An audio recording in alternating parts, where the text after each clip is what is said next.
House Speaker Nancy Pelosi's husband has just emerged from what doctors say was a successful surgery for a skull fracture and other serious injuries after a brutal beating at the couple's home in San Francisco.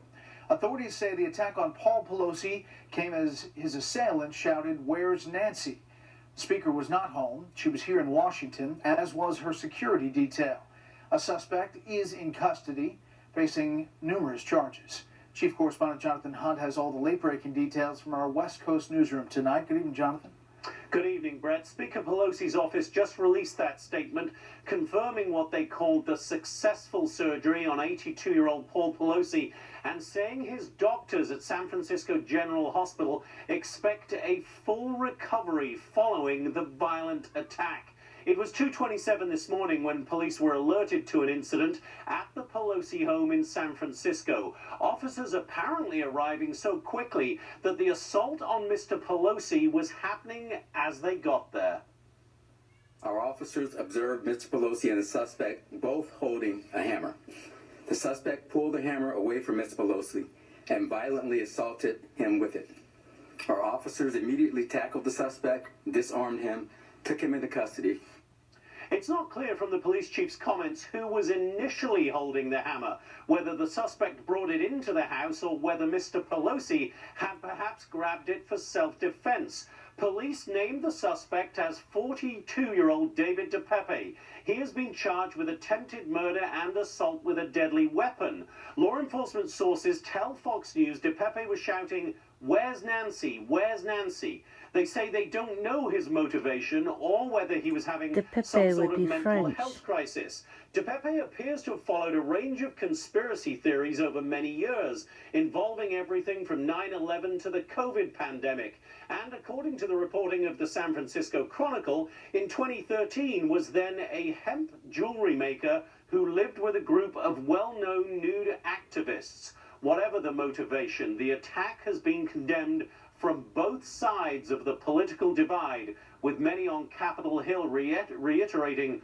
what perilous political times we are now facing as we approach the midterm elections. You don't know that it's political. Thank you. Statements from Republicans and Democrats all day today. He's a hip We'll continue hippie. to follow it. Currently, there is no protection offered to families of congressional members. In June, the House passed a Senate bill to provide security for family members of Supreme Court justices and senior officers of the court. The vote was 396 to 27. The no votes came from Democrats who wanted the bill to be expanded to staff, such as clerks.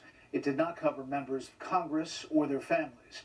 This year, the House Sergeant of Arms did give House members $10,000 to install security systems in their homes. But there have been many, many threats to members of Congress over the past couple of years. Let's get some analysis on this from former FBI Special Agent Maureen O'Connell. She joins us from Los Angeles. Maureen, thanks for joining us. You know, you hear the details as we know them now, not a lot from authorities as of yet. What are your thoughts? My thoughts are that Paul Pelosi called, first of all, it's just an outrage, and I wish him and his wife well. I mean, this is just a horrible, horrible attack, and there's nothing worse, really, than being awakened in your own home with a violent offender. So many people in this country are experiencing that right now. But my guess is that the breaking of the glass in that door is probably what prompted Mr. Pelosi to, in fact, call the police. And I have heard reports that the offender actually was in his underwear. So when police officers arrived, there probably was a moment of confusion, although we don't know what the offender looks like at all right now. But there might have been some confusion as to who the homeowner was. Because in the middle of the night, you know, it wouldn't be unusual to find the homeowner in their underwear. So there may have been some confusion there. And I just think the law enforcement officers did a fabulous, unbelievable job in getting in there, answering the call, running toward danger, and taking the violent offender down. Are you surprised by the security scenario? Obviously, the speaker has her own security detail, and that was with her here in Washington, D.C., but he's the husband of the second in line to the presidency, and how somebody gets in and how that all happens.